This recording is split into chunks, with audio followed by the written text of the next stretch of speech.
families from across our region, as well as in Kansas and across the country. This morning, we all share in a profound sense of grief. I do want to thank the first responders who acted quickly last night, who ran towards danger, went into a very frigid river, and have worked throughout the night. Chief Donnelly reported in last night's briefing that we have a strong mutual aid agreement in our region, and those teams have worked together throughout the night in really tough and heartbreaking conditions, and we should all thank them for their heroic efforts. So we'll have several updates today. I'm first going to turn to the Secretary of Transportation, Sean Duffy, and then you will hear directly from Chief John Donnelly with a situational update. Thank you, Mayor. Again, Sean Duffy here, Secretary of Transportation. We wish we were gathering for different purposes today. I just want to let you know that the Department of Transportation, the FAA, along with the White House, President Trump, local, state, and federal partners all working together on this incident in unison. I couldn't be prouder of this team that's been assembled, working tirelessly. Mayor, I want to thank you specifically for your work. A few details I'd like to give all of you, and some of you reported this, but last night, if you live in the D.C. area, you would know that this was a clear night last night. The helicopter was in a standard pattern. If you live in the D.C. area, you'll see helicopters up and down the river. This flight pattern is seen oftentimes when you live in D.C. This was a standard flight pattern last night as well. The American Airlines flight coming into land was in a standard flight pattern as it was coming into DCA. So this was not unusual with a military aircraft flying the river and aircraft landing at DCA. And again, if you live in the area, you'll see that frequently with those two aircraft working together. As many of you have reported, we have located the two aircrafts. The fuselage of the American Airlines plane was inverted. It's been located in 3 different sections. It's in about waist-deep water. So that recovery is going to go on today as that recovery takes place of the fuselage of the aircraft. NTSB is going to start to analyze that aircraft, partner with the FAA with all the information we have to get the best results possible for the American people. I would just say that safety is our expectation.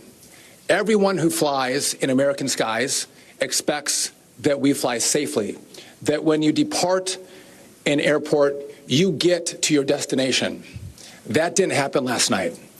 And I know that President Trump, his administration, the FAA, the DOT, we will not rest until we have answers for the families and for the flying public. You should be assured that when you fly, you're safe. Thank you. Here. Is that yours? Thank you, Secretary. Thank you, Mayor. I'm joined today with Fire Chief Bonnet from the Metropolitan Washington Airports Authority, and I'm John Donnelly, Chief of the District of Columbia Fire and EMS Department.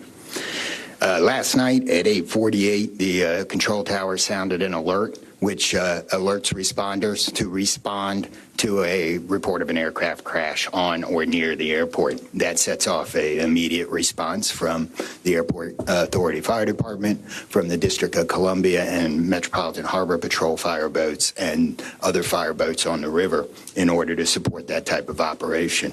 Very quickly, this call escalated. It became apparent, the responders realized that they had a plane crash and immediately escalated to a response that ultimately included about 300 people last night. These responders found extremely frigid conditions. They found heavy wind. They found ice on the water, and they're operated all night in those conditions.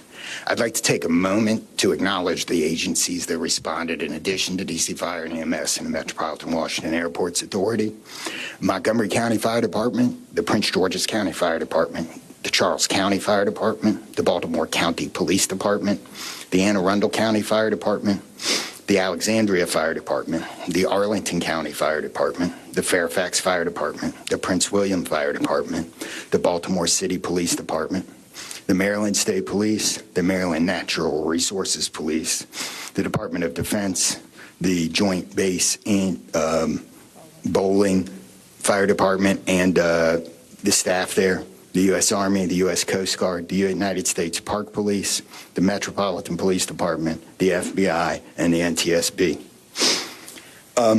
Despite all those efforts, we are now at a point where we are switching from a rescue operation to a recovery operation. At this point, we don't believe there are any survivors from this accident, and we have recovered 27 people from the plane and 1 from the helicopter. The District Office of the Medical Examiner has lead on reuniting these bodies and these people with their loved ones, and we will continue to work to find all the bodies and collect them and reunite them with their loved ones. We should also acknowledge that the Virginia Medical Examiner and the Army Medical Examiner are involved in this operation and a very important part of getting people identified. So, who's next?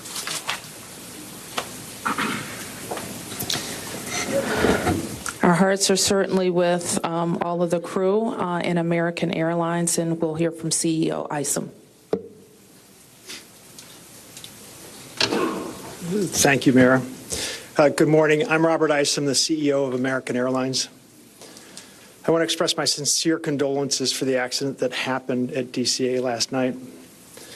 We're absolutely heartbroken for the family and loved ones of the passengers and crew members, and also for those that were on the military aircraft. Our focus right now is doing everything that we can to support all of those involved and also the PSA Airlines team. This is devastating. We are all hurting incredibly. We urge any family and friends looking for information about their loved ones to call our designated helpline, and that's at 1-800-679-8215, 1-800-679-8215. And here's what I can share at this early stage. American Eagle Flight 5342, operated by PSA Airlines, traveling from Wichita, Kansas to Reagan National Airport, was involved in an accident just before 9 p.m. local time on final approach into Reagan National. It collided with a military aircraft on an otherwise normal approach. And at this time, we don't know why the military aircraft came into the path of the PSA aircraft. Flight 5342, a CRJ 700, was under the command of 4 crew members. They carried 60 passengers, as you know, for a total of 64 people on board. In addition to local resources already here in D.C., American Airlines has activated our care team, and that's a group of specialists that are trained to support these types of responses. These team members are on site or arriving soon. And additionally, we have members of our GO team that are on ground here in D.C., and they're being deployed with resources to do everything that we can to take care of the needs of the families and the loved ones of the passengers and crew members. And that is our sole focus. And we're so grateful for the first responders. They've been working through the night with courageous efforts. And we're actively working with local, state, and federal authorities on emergency response efforts and closely coordinating with PSA Airlines as they cooperate fully with the NTSB on the investigation. I know that there are many questions. And at this early stage, I just won't be able to answer many, but we'll provide additional information as it comes. Thank you.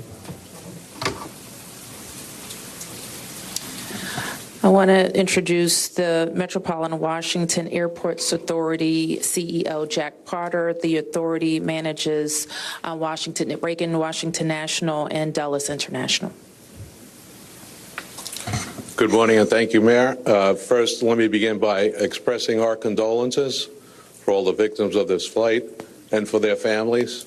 There's a lot of grieving going on, and so we're very sympathetic to that. I want to echo what was said about the first responders. When there's a problem in this area, everybody drops everything and they rush to wherever the problem is. So I want to thank the chief, the entire team from Washington, D.C., but just as important, the list of folks that the chief described. Federal authorities have been here en masse, and so a lot of effort was brought to bear. Unfortunately, we weren't able to rescue anyone, but we are in the recovery mode right now. And I just want to, last night I expressed the fact that we hope to open at 11 o'clock today, and that is still the case. We're going to open the airport at 11 o'clock. And again, condolences to the families, and thanks to the many, many who are still out there working very, very hard to complete this recovery. Thank you, Mayor. I do want to acknowledge that the Virginia Transportation Secretary is here, in addition to the Alexandria Mayor, and I will like to ask members of the Virginia Congressional delegation to the podium next. U.S. Senator Mark Warner, followed by Tim Kaine and Representative Don Beyer. Thank you, Mayor. I want to join with everyone else and express my condolences for the victims. For folks who don't live in the DMV, we are made up of a lot of jurisdictions. Reagan Airport's in Virginia. Across the river, we have Maryland, obviously the district, but as been indicated by the chief, when tragedy happens, all those distinctions between the various jurisdictions and our federal partners all disappear. And I want to, again, thank all the first responders. On a personal note, I'll just add that literally, I now know I was coming back from the district from a dinner to my home in Old Town Alexandria. And while I did not see the collision, I wondered, I'd never seen this many red lights streaming towards the airport and across the river in Maryland about this time. My phone started blowing up, and I realized that this accident had taken place. There'll be a time to figure out. I know NTSB will have a briefing later in the day. But to the victims, our condolences. To the first responders, our thanks.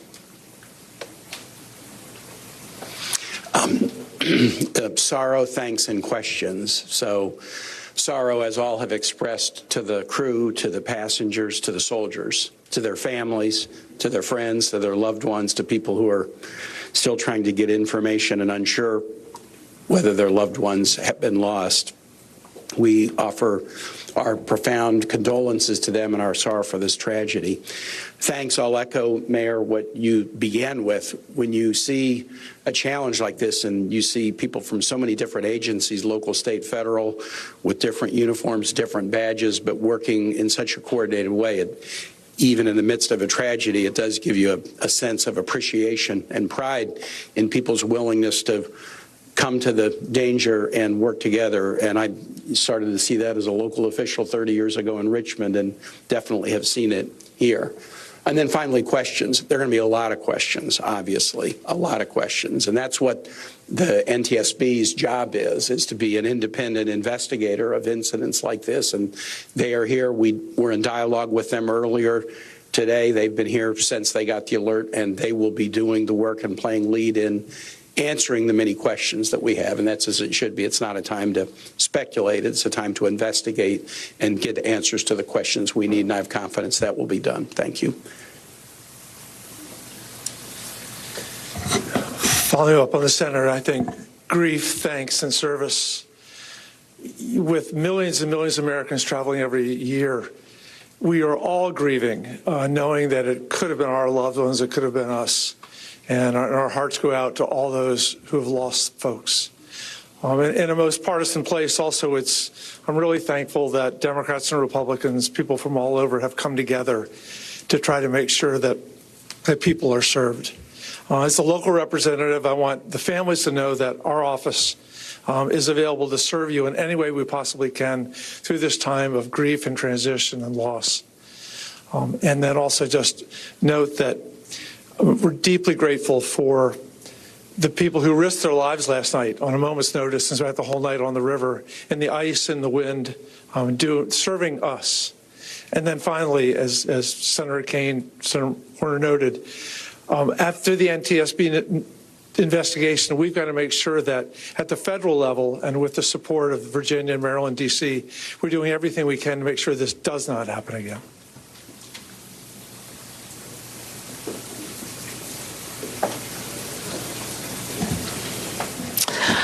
So with that, it's been said already that the National Transportation Safety Board becomes the lead agency in the investigation.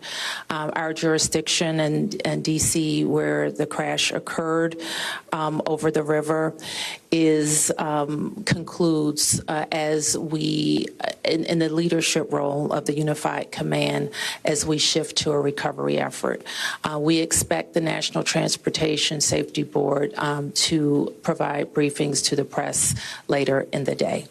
So at this point, we can take a few questions. Yes? Can you say without a shadow of a doubt that people are safe to fly?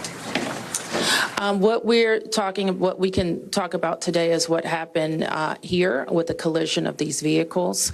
We've said what we know, and that the National Transportation Safety Board continues to investigate. I don't know that any of us have been briefed on anything that would suggest any other aircraft are implicated. Yes? You're still missing 30-plus people in the water. What are some of the challenges in recovering them right now? Chief. So the rescue operation or the recovery operation goes on. It's a lot of touch and feel in the different parts of the plane or in the helicopter, and the crash area is a little spread out, so we've got some work to do. And I think it's a pretty normal type of situation. I don't think it's extraordinary. How spread out is this debris field? So the wind started blowing last night, so we've had debris travel from the airport down as far as the Wilson Bridge. Mile-wise, how far is that? I couldn't tell you. Okay. Less than a mile. This is a question for CEO Carter. You're going to open the airport at 11 o'clock this morning. How are you going to do that? And what impact is that going to have on operations, on passengers, on people's anxiety? How are we going to do this?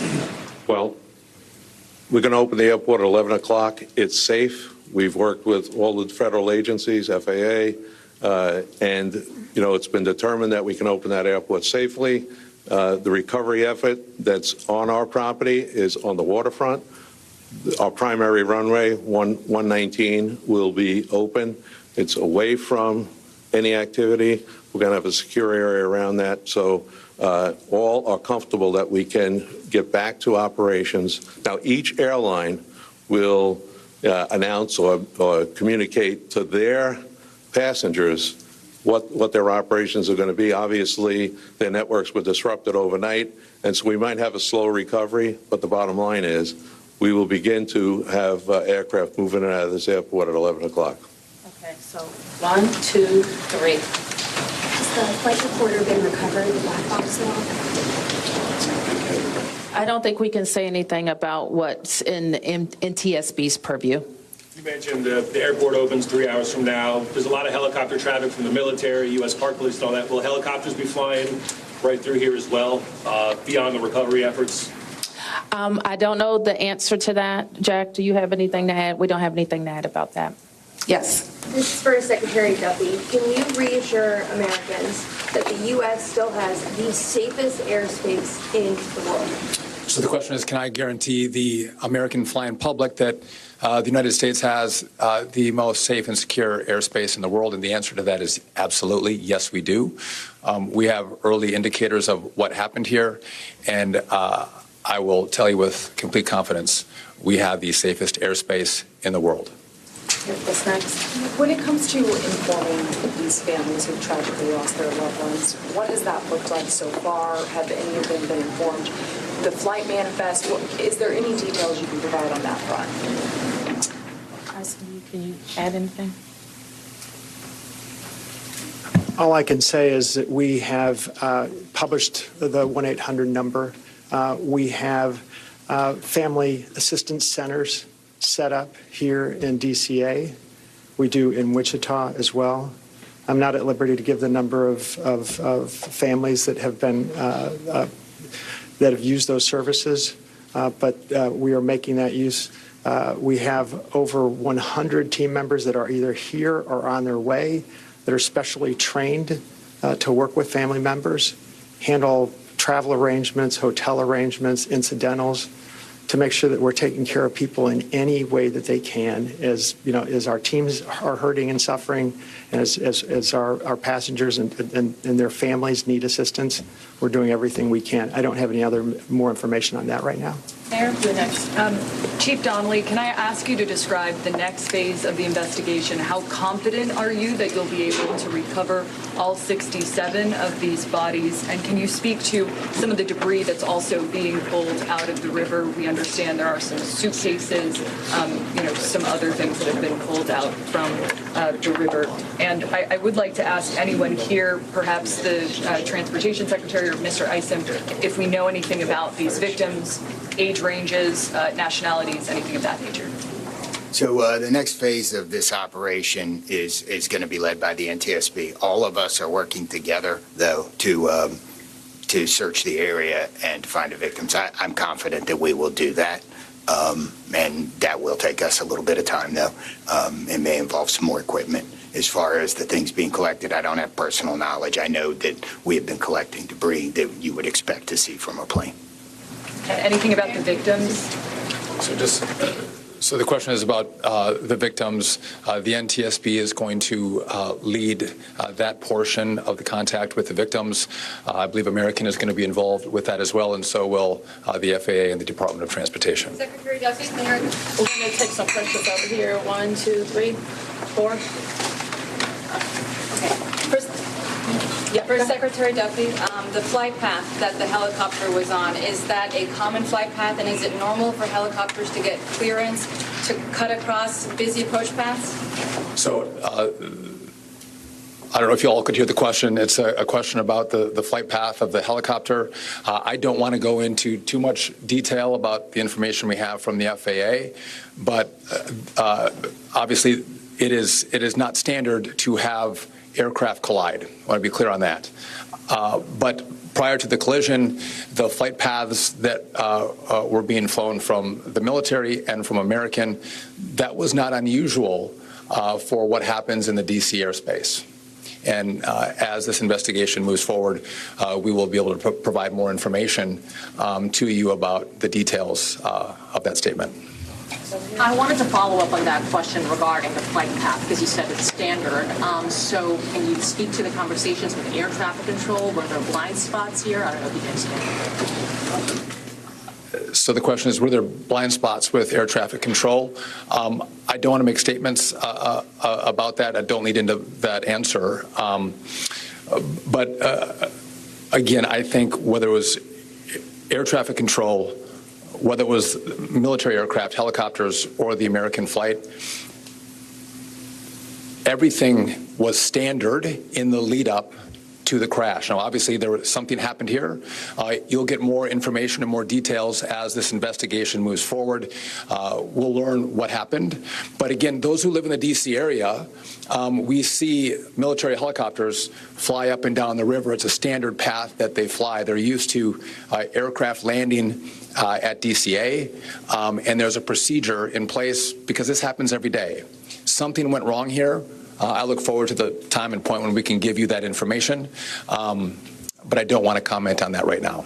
Next, Senator Kane, Senator Warner, you all have been, very vocal about your concerns about busy runways here, air traffic. I know it's still early in the investigation. I'm just curious if any steps that you all plan to take to address that. We have raised this issue continuously. We've got very busy airspace. I think we will ask questions, but at the appropriate time. We are in this period right now where families are still being notified. We're trying to figure out what happened. There'll be time for those discussions, I think. Yeah, I'd just say the same thing. We've been pretty plain about our concerns, but it isn't a good time to speculate right now. We have faith that the NTSB will provide the answers about this. Okay, four period, I'm going to take three in the middle, and then we're going to have to wrap 1, 2, 3 after this young man. Thank you, appreciate it. Chief, I know, again, I can imagine it must be traumatic for your first responders to have to deal with this. How are they doing right now, and are you all going to be offering any services to help them as they process this? So thank you for the question. Our first responders are resilient people, but yes, this call will be hard for them. Our peer support teams are already engaged with the responders, and we'll be following up on that to make sure that they're okay. But I think the concern is real. What kind of communication was there between the helicopter and the tower, the plane and the tower, and the helicopter and the plane?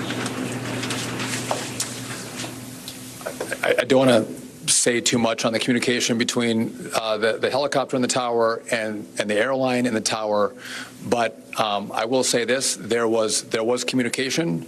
It was, I would say, standard communication. So there was not a breakdown, if that's your question, in communication between the military helicopter and the American airline flight. There was communication between the aircraft and the tower. Was the plane aware there was a helicopter in the area?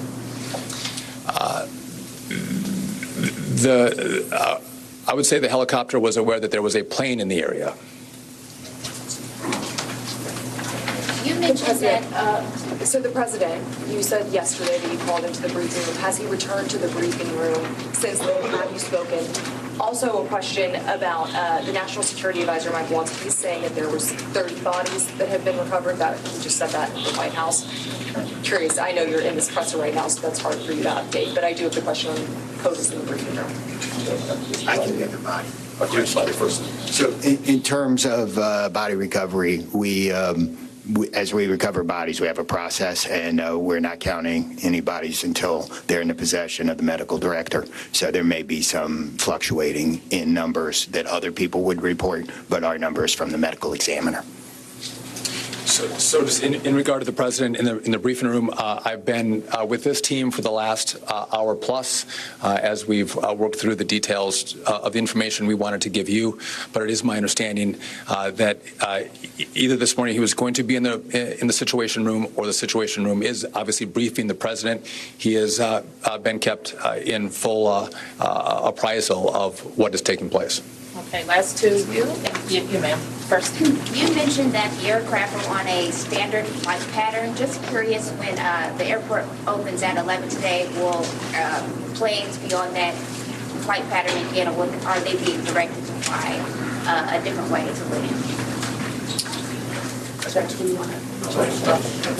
Well, I mean,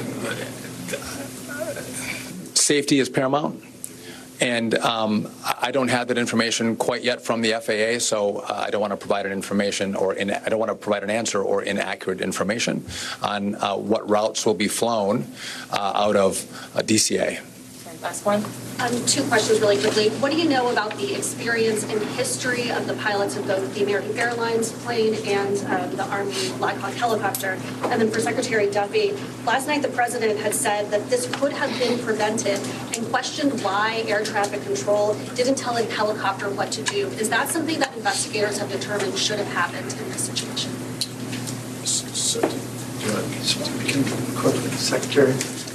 Just quickly, I don't have a lot of information to release, but these were experienced pilots. I know that the captain had 6 years with PSA, or almost 6 years with PSA, and the first officer almost 2 years.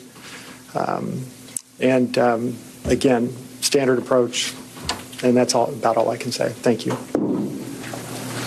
In regard to the military, I don't have information in regard to the experience of the military pilots. I would just note that this was classified as a training mission. Sometimes people could think that a training mission is someone who is inexperienced in the cockpit.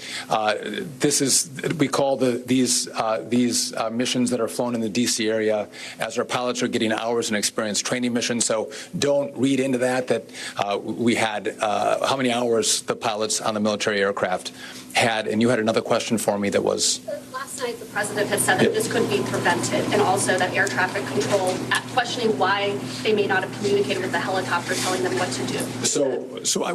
We are going to wait for all the information to come in from this vantage point, but to back up what the president said, what I've seen so far, do I think this was preventable? Absolutely. Thank you. Thank you. Is there an acting FAA director? All right, we've been watching a news conference in Washington, D.C., myriad of officials with the news this morning that there are no survivors of that mid-air collision between an Army Black Hawk helicopter and a passenger jet en route from Wichita to Washington, D.C., the accident happening about 9 o'clock last night. And as we go to Tom Costello, who's listening in with us, it has been a very long night for those first responders working in icy conditions, desperately trying to pull anyone from the waters alive, and unfortunately, that is not the case. Yeah, just absolutely brutal and horrific conditions to work in out there. And they have been out on the water, as you mentioned, since 9 o'clock last night. Some 300 emergency responders, many of them out on the water, ice covered in many places, and trying to find the victims in the water, which is dark and murky. And as we said, it's just bone chilling cold. From the very beginning, we were hearing from experts suggesting that the chances of survival in 35-degree water were slim, and that, in fact, hypothermia could set in as quickly as 15 minutes.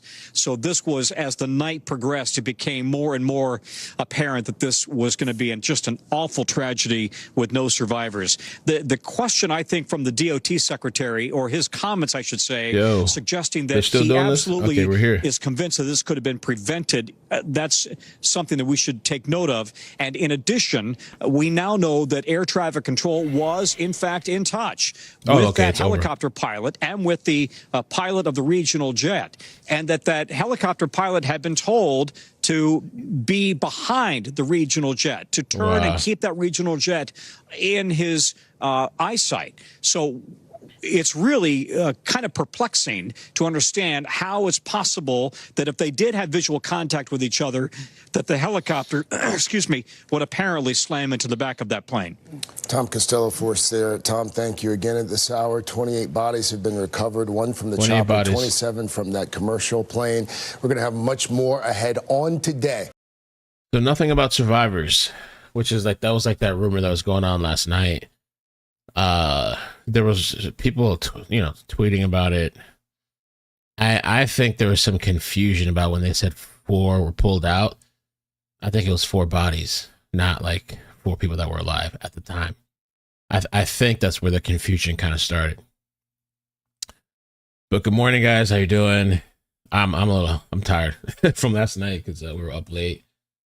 I'm on a new sleeping schedule, so that threw it off last night. Really sad, tragic, crazy situation. Fire chief now says everyone on board, including the 3 military members on the Army helicopter, everyone is feared dead. This morning, we're learning. Everybody's dead. Damn, bro. I mean, I knew it was a hard one. I mean, I knew it was like the possibility of somebody being alive was like tough. I think most people kind of knew that. That's really sad. I think about that husband last night that got the texted his wife or got a text from her before the plane crashed. We are now at a point where we are switching from a rescue operation to a recovery operation. Reactions are pouring in from lawmakers and leaders across the globe this morning, including President Trump, who criticized the conditions leading up to the disaster, writing in part on Truth Social, "This is a bad situation that looks like it should have been prevented," something echoed just moments ago by the Transportation Secretary. We have live team coverage all morning. So yeah, they're saying a U.S. figure skating national was over there over last week. Figure skater coaches and families on the plane, and a couple from Russia, Tina said. Wow. I don't know. I guess what? Freak accident? Miscommunication? First thing here is heartbreak for the victims and their families. And the second thing is questions about what could have gone wrong, what caused this. What did we learn in this briefing on that point? Yeah, Savannah, I think you're exactly right the way that you phrased that. It is an absolute tragedy, but also one that probably doesn't come as a surprise at this stage of the investigation when you take into account the volume of time that we're dealing with, the conditions of the icy waters of the Potomac River, and the fact that no survivors had been located up until this point. It's not a surprise that law enforcement have moved from a search and rescue mission to a search and recovery mission. And from where I'm standing, you can see the dive boats right across the Potomac River there. And as the sun came up, we actually could see a pretty clear view of some of the wreckage of those aircraft. It's bobbing in the waters behind us right now. So they're saying that this mid-air collision was absolutely preventable. What the heck? And he said, we're going to wait. Sean Duffy said, we're going to wait for all the information to come out to come in from this vantage point. But to back up what the president said and what I've seen so far, do I think this was preventable? Absolutely. Wow. I posted a video last night. I'm trying to post snippets when I can, or shorts when I can, because I realize, people come in and out, people are working, people doing different things throughout the day. So they don't get to catch the whole stream. And so sometimes I'm trying to post little clips when I can. And so last night I posted a video that I saw on Twitter that was tagged in where, you can literally just watch for a while from one side to the other where the plane is and the helicopter. They're just like slowly, just directly at each other, just coming. You're like, what the heck is going on? And then some air traffic controller video. I don't know how Raw Alerts got it, but he got it. And you can see what happened with air traffic control. It seems like there was communications, is what they said. Well, with the government and military installations that are in and around Washington, D.C. And it's not uncommon for these airplanes and helicopters to share the same airspace and to navigate that without any sort of incident. So something obviously went wrong. We've heard a little bit of the air traffic conversation, of the communication between the helicopter pilot and the airline pilot. That doesn't provide enough information to find out and explain why that Black Hawk helicopter ended up colliding with the airplane. But you heard from Sean Duffy, the new transportation secretary, who we should point out was just confirmed this week, who said that they will do everything that they can to determine why this crash took place, and that the NTSB is now leading the investigation. So there is still a tremendous amount we don't know at this hour, Joe and Savannah, but perhaps the most important bit of information right now is that the investigators are confident that not a single person survived this awful tragedy here in our nation's capital. Joe and Savannah. And Ryan, what adds to the heartbreak is knowing that there were relatives and friends of people who were on the plane at the airport at Reagan National waiting for that plane to land to greet those people. We are learning about some of the victims. What do we know at this point? Yeah, so they've yet to release any sort of a passenger manifest. They're still in the process right now of connecting with the loved ones and the next of kin for the people that died in this plane crash. But we do know that there are many people connected to the figure skating community that were on this plane. There was a championship that took place in Wichita, Kansas over the weekend. And the Do I think it was intentional? I don't think it was intentional, but I don't know, because I've gone and watched so many airplane documentaries. There has been times where things have been done intentional. I don't think that was the case with this, but there were stories. Right, maybe now they have fail safes and stuff, but there were stories where like the co-pilot, the pilot uses the bathroom. The co-pilot is having some type of mental issue and they lock the pilot out and then they steer the plane somewhere or whatever. But I don't know, to intentionally target it, to maybe just crash into a helicopter instead of just crashing it anywhere, somewhere else, or was the helicopter thing intentional? I think this was just like a big mistake, huge error. They call it the Swiss cheese. Is that what they call it? The Swiss cheese model? where there's all these things, safety measures in place, and it just went through all the holes. Swiss cheese model is a concept used to explain how accidents occur in complex systems where multiple layers of defense, represented as slices of cheese, have holes or weaknesses, and when these holes align, an adverse event can happen, like a hazard passing through all the defenses. I don't think there's there's not enough information now. Of course, we have to wait, so people, we're just kind of speculating. I don't think there's enough information yet to be, to think this was intentional, or some people believe it's a conspiracy. I think it's a whole type of Swiss cheese. Bro, look at this. Imagine flying on the plane. Somebody posted this. They're on the plane. They're saying their flight, not the plane that crashed, but their flight was diverted from the Reagan airport due to the plane crash. Imagine you're flying on a plane and you're watching the news story about the plane crash. Bruh.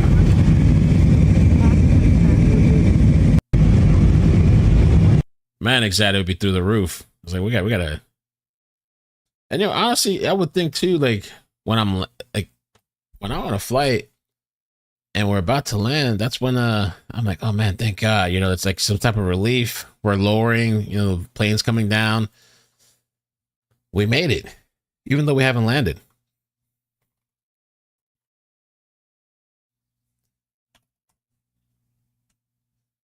But when I look up, and I type in when do plane crashes happen most, it says here, according to most aviation safety data, plane crashes most frequently occur during takeoff and landing phases of the flight. Lord almighty. And I'm supposed to fly soon.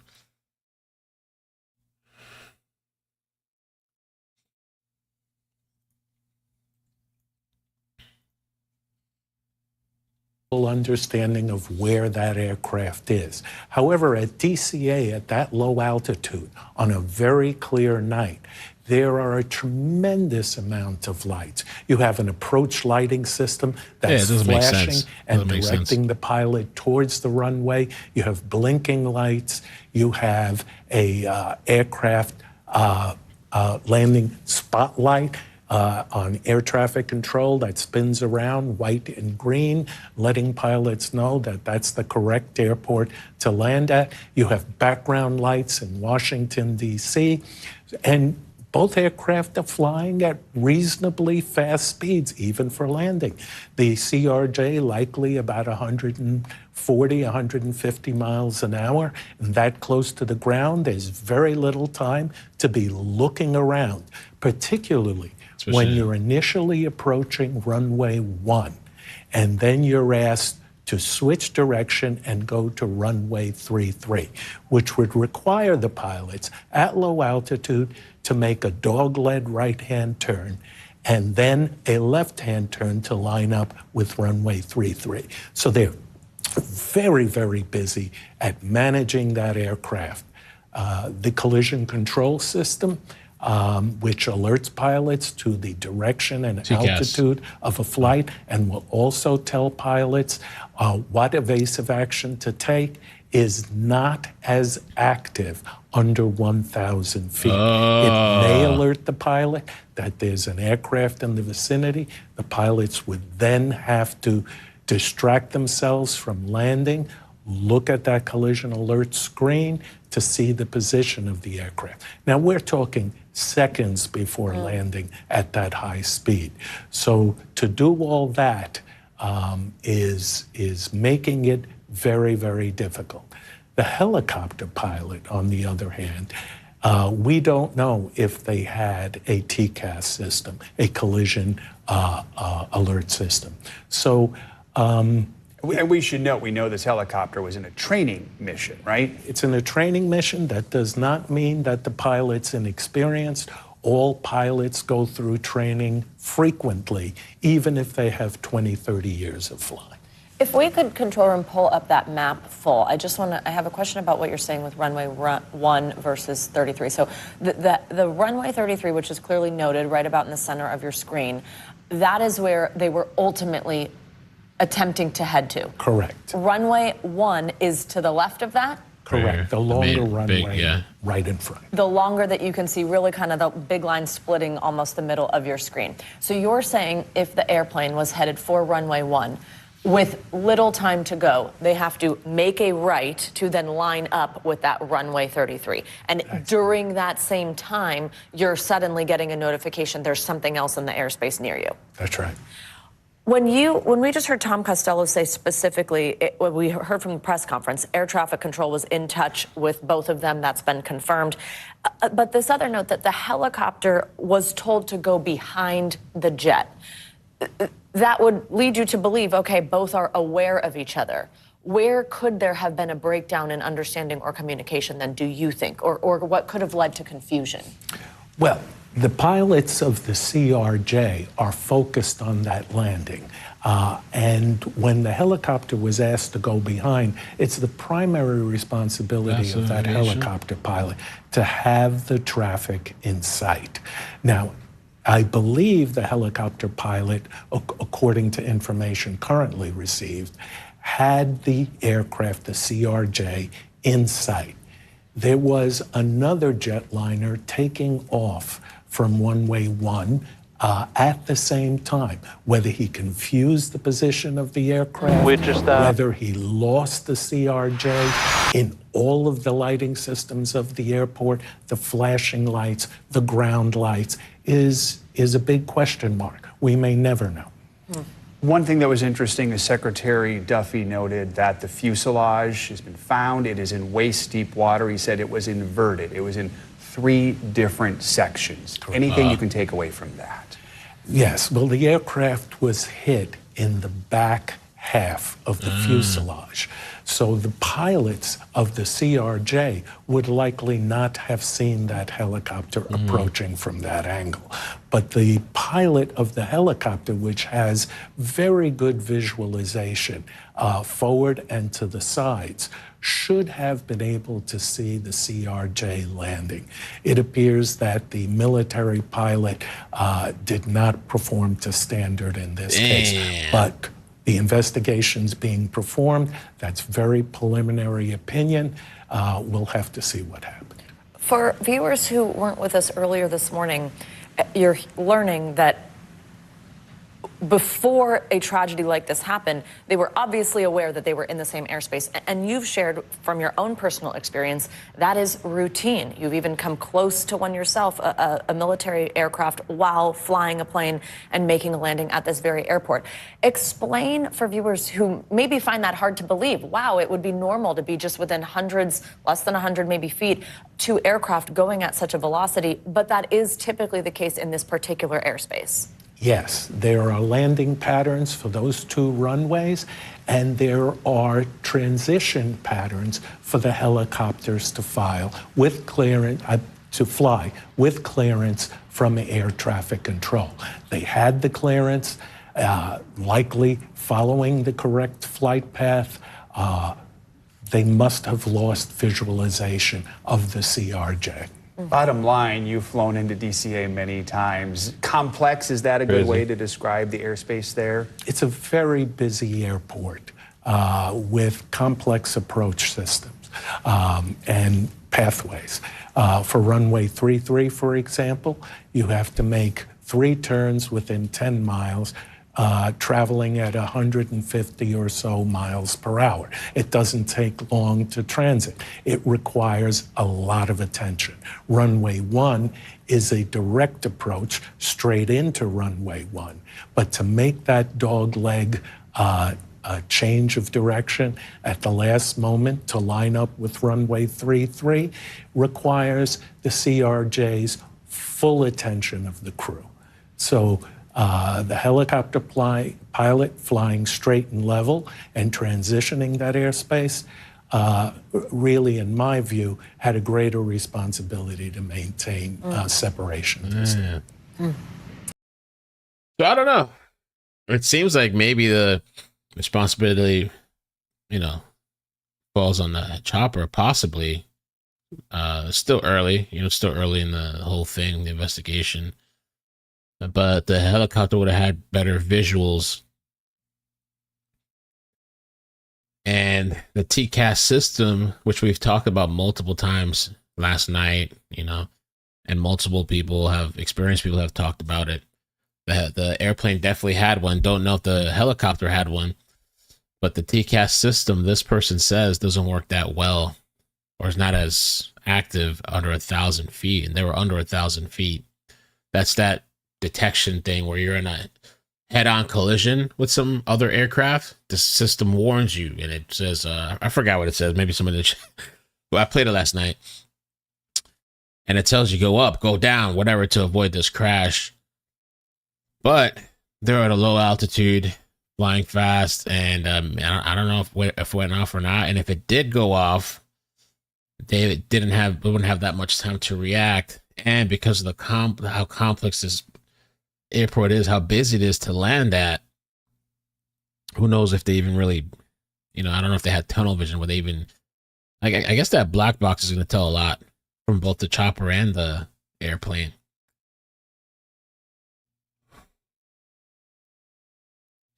Let's see what this is here. 342 Washington Tower, 1 star, 32 Zurich, 17, Gus 25. Can you check runway 33? Yeah, we can do 33 for boosting. So this is right here. This person, check this guy out. Somebody in the chat told me. I'll give him a sub.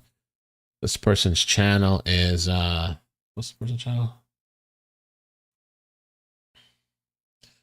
Vast Aviation, but I'll put the link in the description. And you can see here, if you listen to the audio, where they asked them to take that runway 33. I think they were supposed to take the primary runway or whatever, and then they switched them. Yes, we can do 33. 6342. Proceed for 342. That's a Wilson Bridge. Change to turn for runway 33. Runway 33 to land. Let me put him in the description. Change runway 33, runway 33 for land, let's do 342. Jet 789, 1 star, 320 to 15, Gus 25, traffic 2 out, no delay, runway 16 takeoff. Takeoff, runway 1, no delay.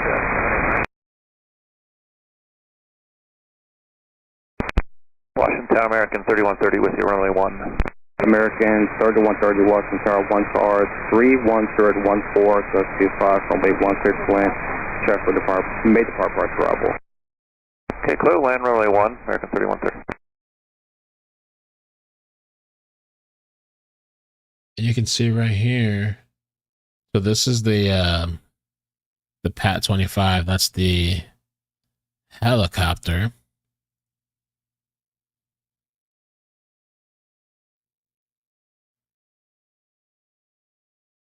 Jet 789, contact on March, good day.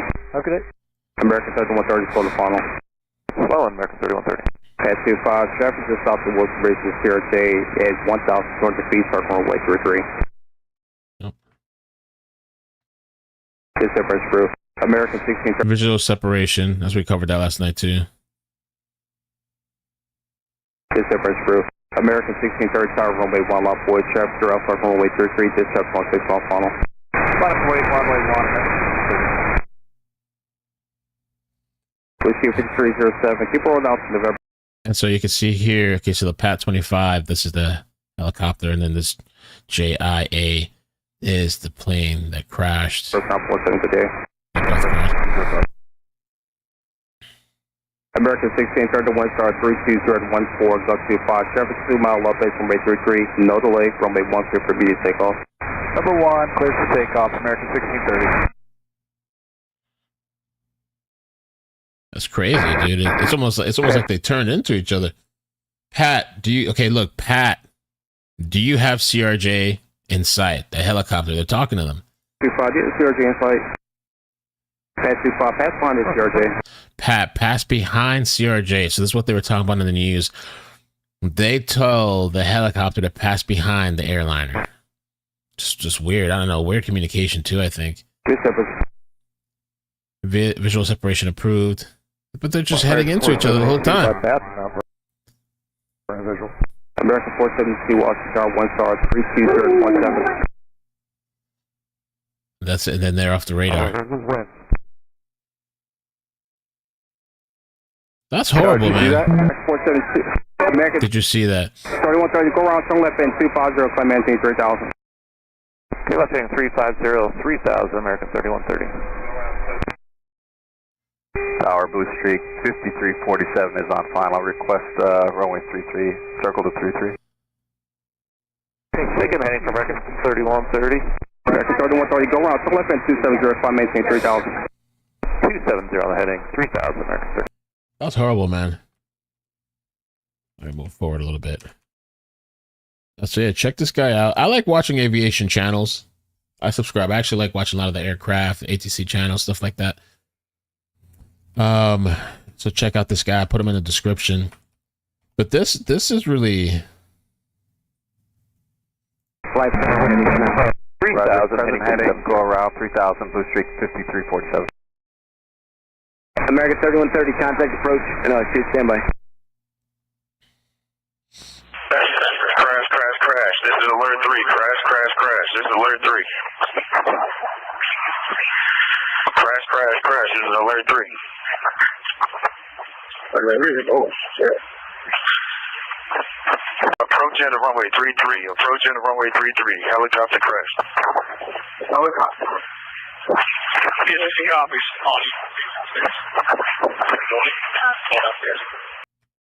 okay. I don't want to take away from this whole video, so but yeah, definitely check out his video. Horrible, man. Yeah, it really does look like that Swiss cheese thing. It seems like to me multiple failures. I don't know if the airline commercial flight did anything wrong. You know, I guess we'll find out. I don't know. It almost seems like the guy that we were just listening to give the report where he said that the responsibility was more on the helicopter and the tower was communicating with them, and the helicopter would have actually had the visuals and they were communicating with them about this. Like, hey, do you have visual? I don't know if that was a bad, I don't know, when they say, okay, get behind the plane, I mean, the commercial plane, they tell the helicopter to do that. That was kind of,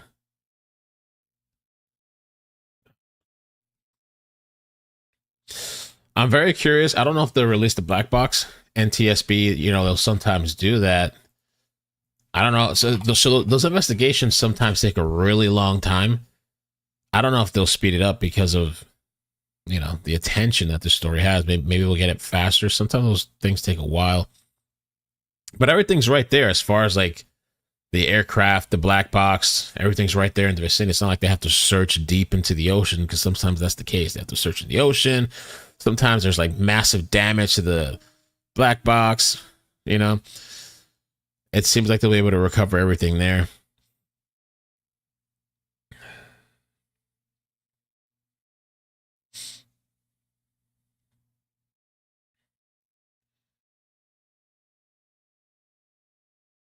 But they didn't say the helicopter responded. The helicopter, I heard them say about requesting like separation visual.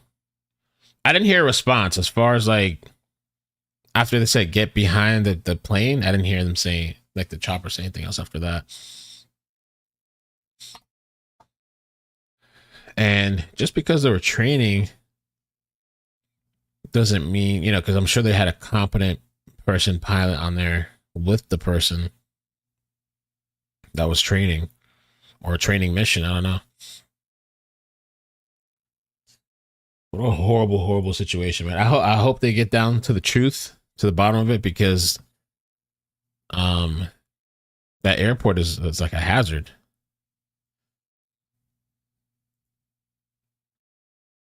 Unless it was just pilot error. I mean, that airport, it just seems difficult. It's busy. It's a lot of traffic.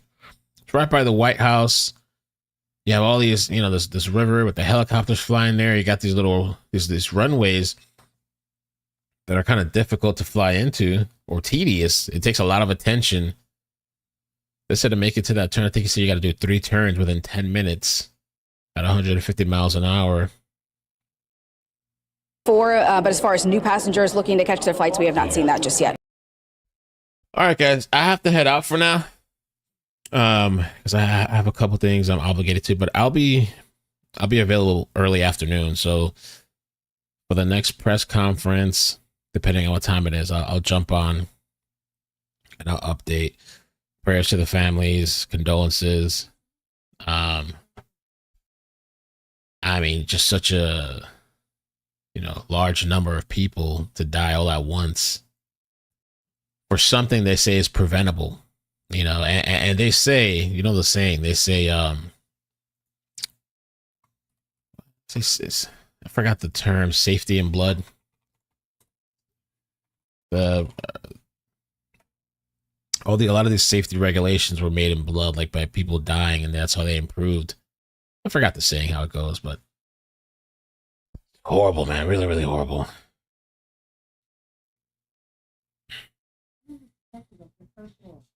You would have thought after all these years of things that have happened that something like this wouldn't happen. And especially with the technology and I don't know, you would think AI and computerization and all the technology on board, that something like this wouldn't happen, especially with a military helicopter. Wow. But yeah, I'll catch you guys later, man. Take care. Be safe.